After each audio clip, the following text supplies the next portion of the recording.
नमस्कार पशुपालक साथियों, मैं प्रदीप मलिक आपका हार्दिक स्वागत और अभिनंदन करता हूं एक और नई वीडियो के अंदर। तो पशुपालक साथियों, आज बात करेंगे रिपीट ब्रीडिंग के ऊपर।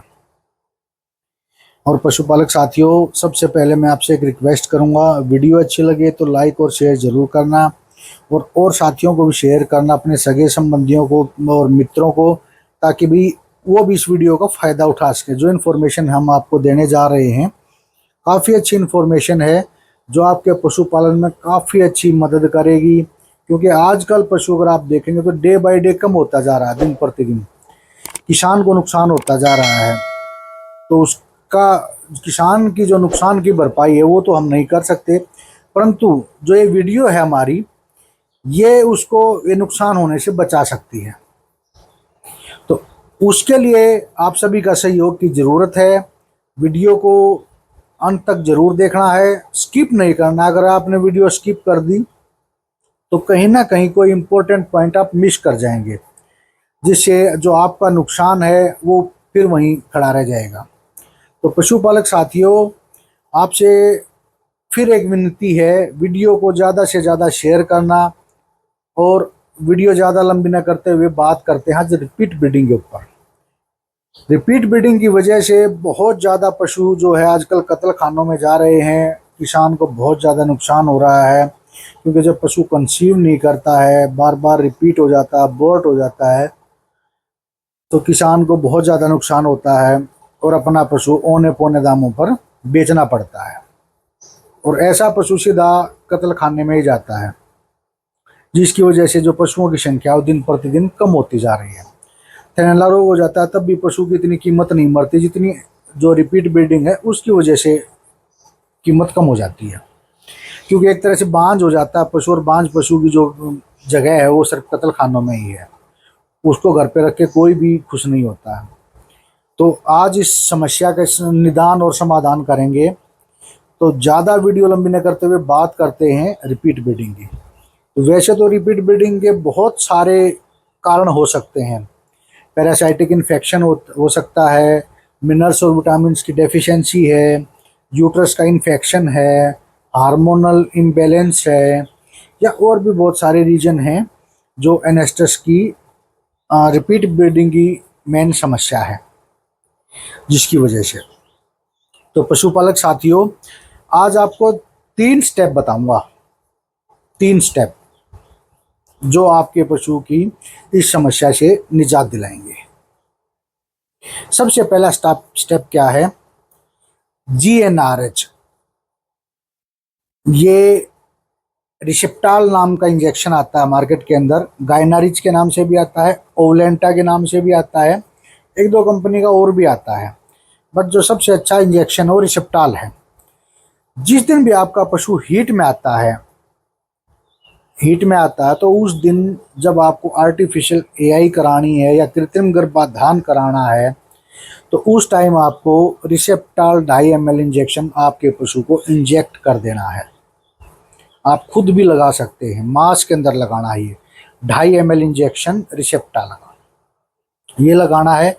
क्योंकि क्या होता है, जब भी हम AI करवाते हैं, जब करवाते हैं हम, या कृत्रिम गर्भाधान जब हम करवाते हैं, तो ओवरी से जो मैच्योर एग है वो रिलीज होता है, और इधर से हम AI करते हैं।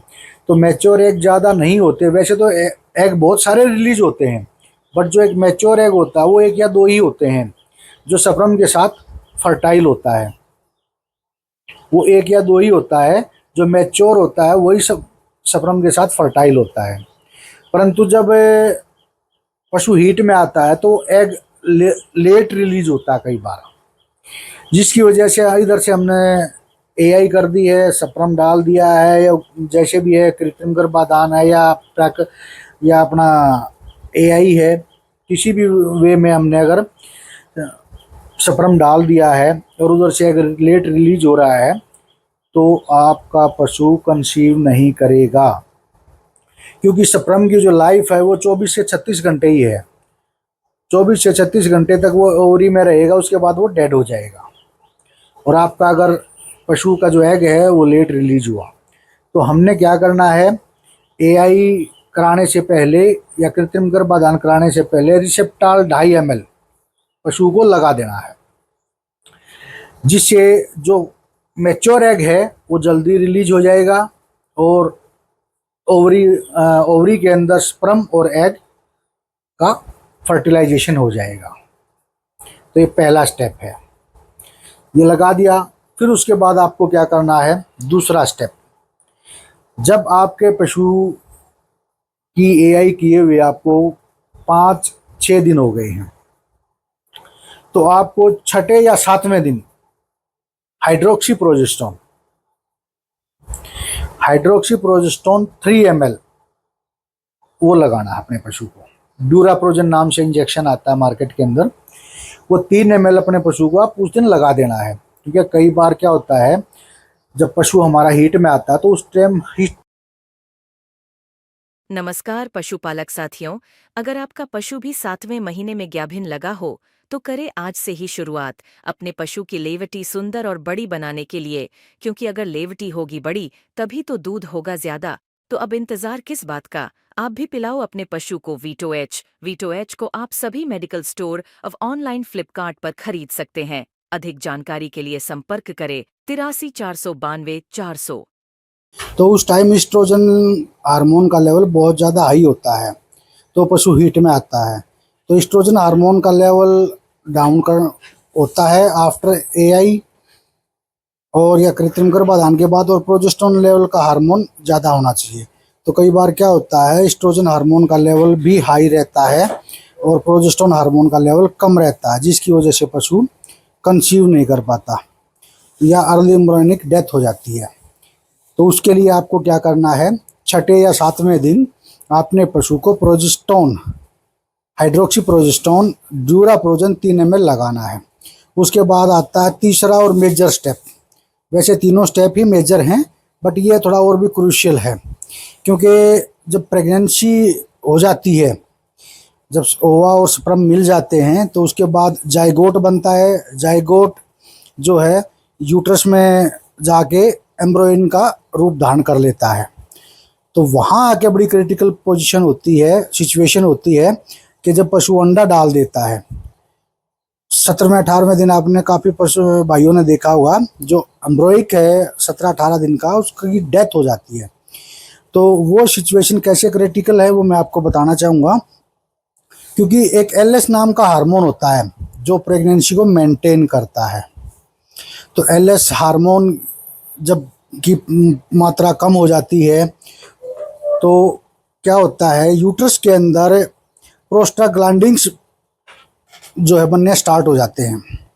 प्रोस्टाग्लैंडिन्स की वजह से जो है सीएल कार्पस लूटियम जो है वो टूट जाता है, रैप्चर हो जाता है, और इस वजह से जो पशु है वो अंडा डाल देता है। अर्ली एम्ब्रियोनिक डेथ हो जाती है आपके काफ की, जो अभी भी आपने रिसेंटली एआई कराई है या कृत्रिम गर्भाधान कराया है उसकी।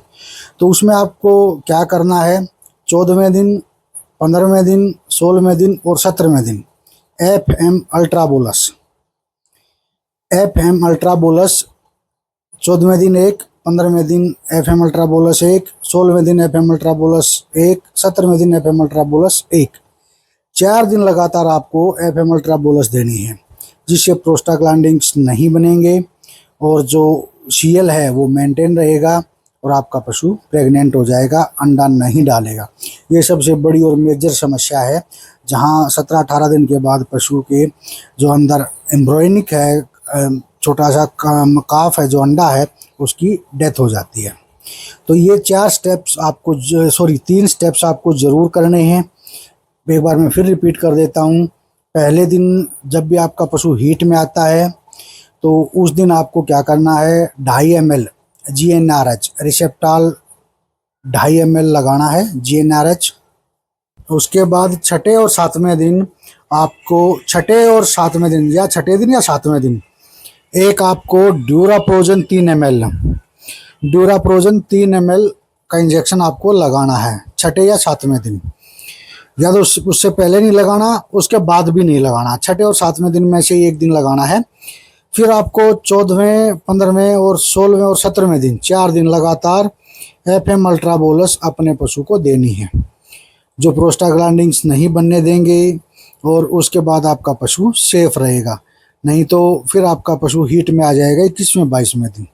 तो ये 3 मेजर स्टेप्स हैं, ये आपको करने हैं और ये स्टेप करने के बाद आपका पशु 110% कंसीव हो जाएगा और आपकी साल भर की 3 साल की मेहनत जो है खराब नहीं जाएगी। आपको अपना पशु आधी कीमतों पर नहीं बेचना पड़ेगा, पशु कत्ल खानों में जाने से बच जाएगा, किसान की जो आमदनी है वो बढ़ जाएगी। तो उसके लिए आपको ये 3 स्टेप्स ज़रूर अपनाने हैं। तो पशुपालक साथियों, आपसे एक अनुरोध और मैं करना चाहूँगा। देखिए, रिपीट ब्रीडिंग एक बहुत बड़ी समस्या है। इस समस्या से आप जो है 60 से 70% निजात अपने आप ही पा सकते हैं। आपको किसी डॉक्टर के पास या कहीं और जाने की ज़रूरत नहीं है। उसके लिए आपको क्या करना पड़ेगा, आपको कंटिन्यू 3 से 4 महीने में अपने पशुओं की डीवर्मिंग करनी पड़ेगी। उनको पेट के कीड़ों की जो दवाई है वो देनी पड़ेगी। और पेट के कीड़ों की दवाई अक्सर आपको क्या करना है, शाम के टाइम गुड़ में दें। जब आपका पशु चारा पानी खा लेता है तो शाम के टाइम गुड़ में दें, जिससे दवाई को काम करने का पूरा टाइम मिले। अब दें कौन सी, सबसे बड़ी ये समस्या भी है। तो उसके लिए मैकवरम DS आती है 6 ग्राम। ये प्रेगनेंसी सेफ है, लीवर के ऊपर भी हार्मफुल नहीं है और सभी तरह के वर्म्स को ये किल करती है। अंडों के ऊपर भी ये इफेक्टिव है। तो पेट के कीड़ों के लिए मैकवरम DS 6 ग्राम यूज कीजिए। उसके बाद जो इतना भी आप फीड डालते हैं अपने पशु को, उस फीड में से आधा किलो फीड आप कम कर दीजिए और उस आधा किलो फीड की जगह 50 ग्राम मिनरल मिक्सचर अपने पशु को डालिए।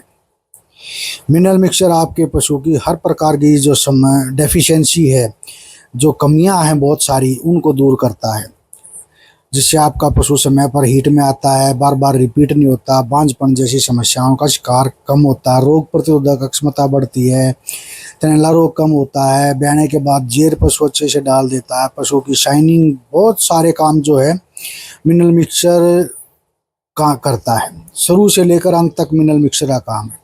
तो 50 ग्राम अपने पशु को मिनरल मिक्सचर अपनी फीड में ज़रूर ऐड कीजिए।